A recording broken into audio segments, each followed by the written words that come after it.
Picture this, thousands of children, some as young as 2, loaded onto trains in the dead of night. No parents, no papers, no explanations. They're shipped across America, dropped off in small towns to strangers who might love them or might not.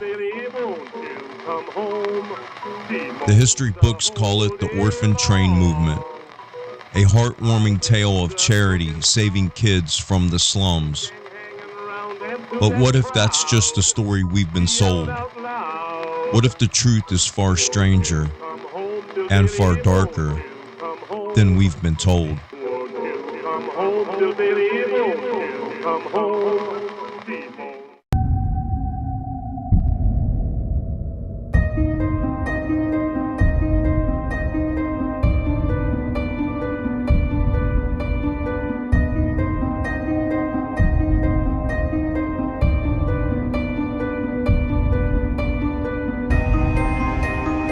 Hey, welcome back.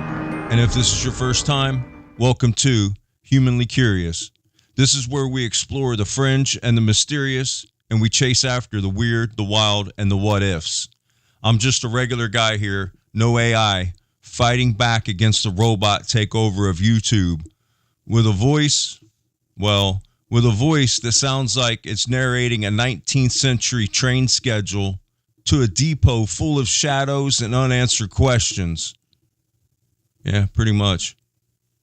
Today, we're unraveling the mystery of the orphan trains, a forgotten chapter in American history that's equal parts heartbreaking and downright bizarre. So buckle up, because this ride might take us somewhere that history didn't expect. Let's start with the story you'll find in most history books. In the mid-19th century, New York City was bursting at the seams.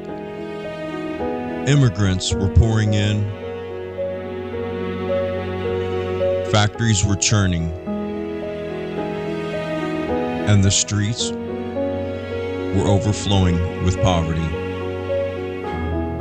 By the 1850s, it's estimated there were 30,000 homeless kids in New York alone.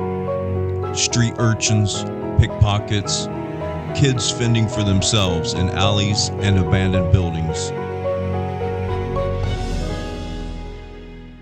Enter Charles Loring Brace, a minister with a big heart and a bold idea.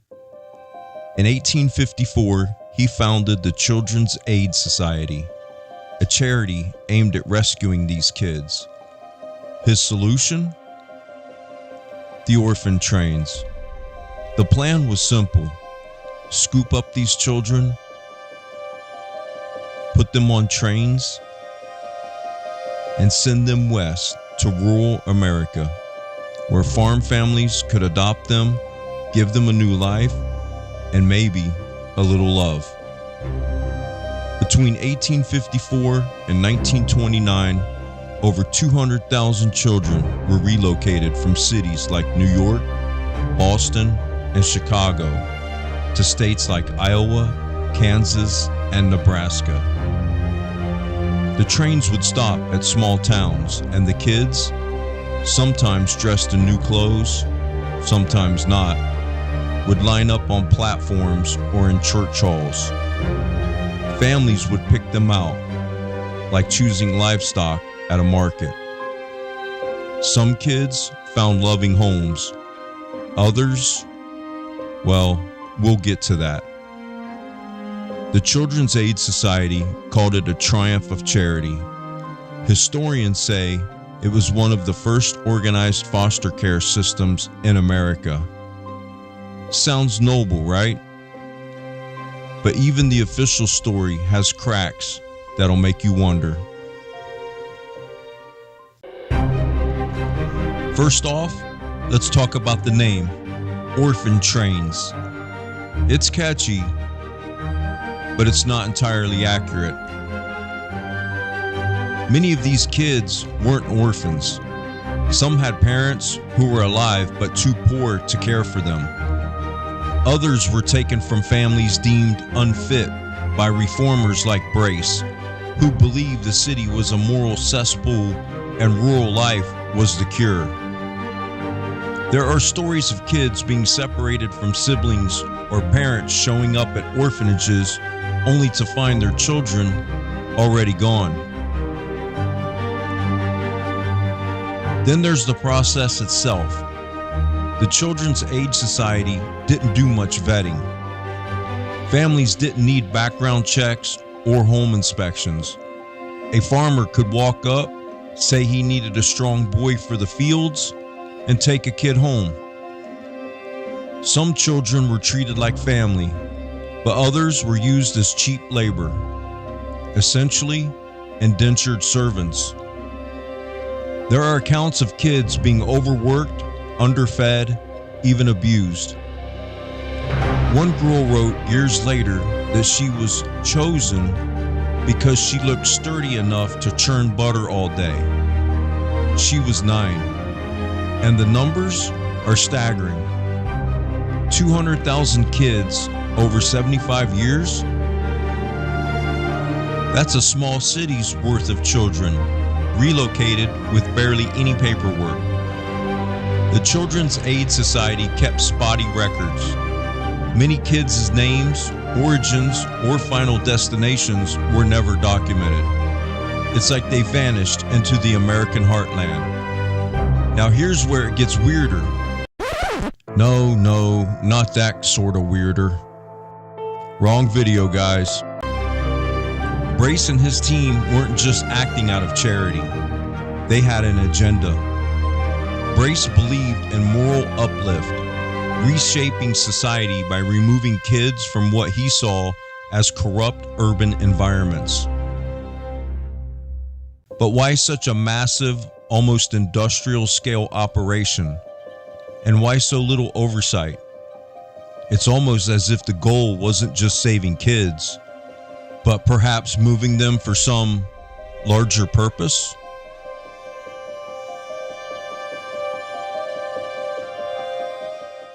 Okay, so we've got thousands of kids, many of them not even orphans, being shipped across the country with barely a trace.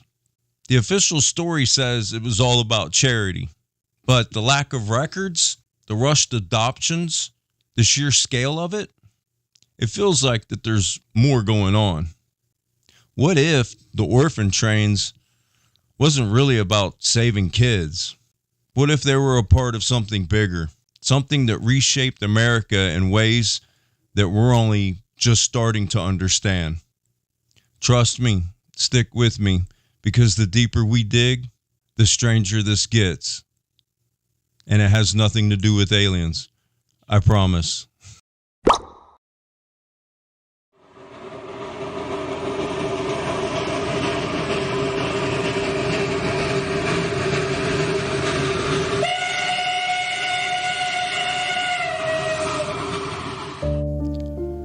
To understand why the orphan trains feel so odd, we need to zoom out and look at the world they happened in. The mid-19th century was a wild time in America. Cities were exploding with growth.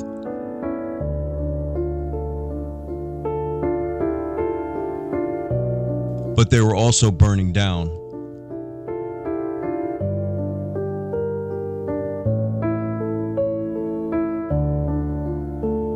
Think the Great Chicago Fire of 1871, or the Boston Fire of 1872. The Civil War had just torn the country apart, leaving scars and a need to rebuild.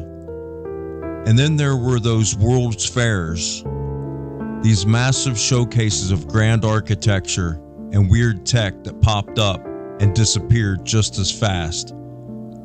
It's like the whole country was in a state of flux, rebuilding, repopulating, reshaping itself.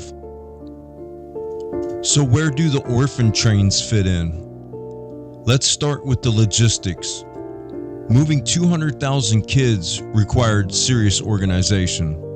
Trains, schedules, agents to escort them, and networks to place them. This wasn't a mom and pop operation. It was almost military in its precision.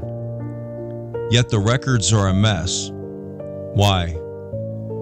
Was someone trying to erase the paper trail? Then there's the timing. The orphan trains peaked between the 1850s and the 1880s, right when America was expanding westward. Small towns needed workers, farms needed hands, and the frontiers needed people. Some historians argue the trains were a way to populate the West with, quote, civilized kids, spreading Protestant values to counter Catholic immigrants or native populations. But that feels too neat. Why not just encourage adult migration? Why focus on kids who couldn't contribute fully for years? Now let's get a little speculative.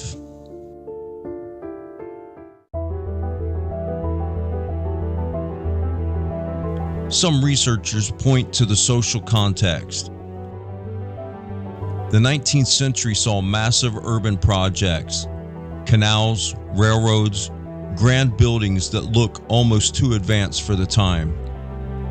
Yet by the early 20th century, many of these places were abandoned or repurposed.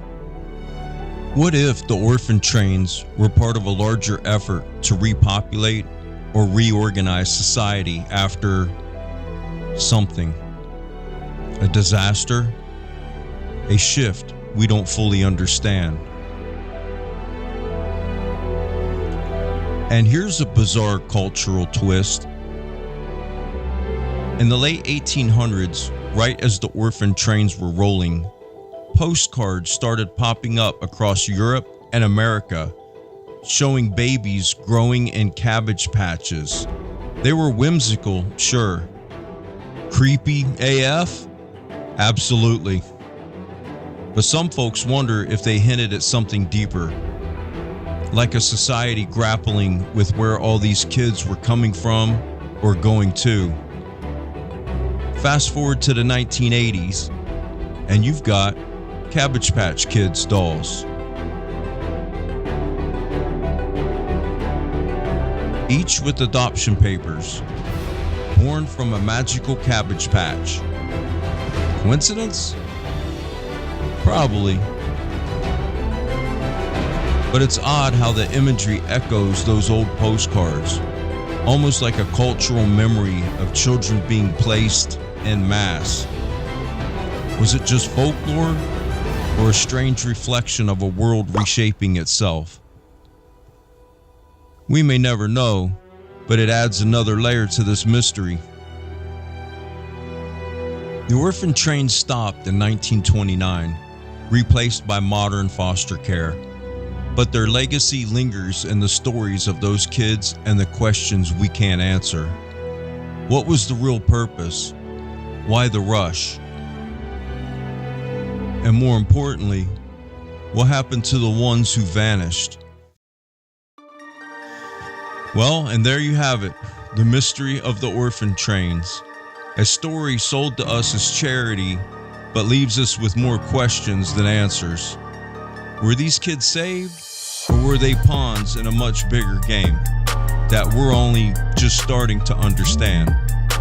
I don't have all the answers, but I know this. History isn't always as it seems, and sometimes the truth is in the shadows. If you've enjoyed this mystery, please check out my Star Forts video or my latest upload on the World's Fair.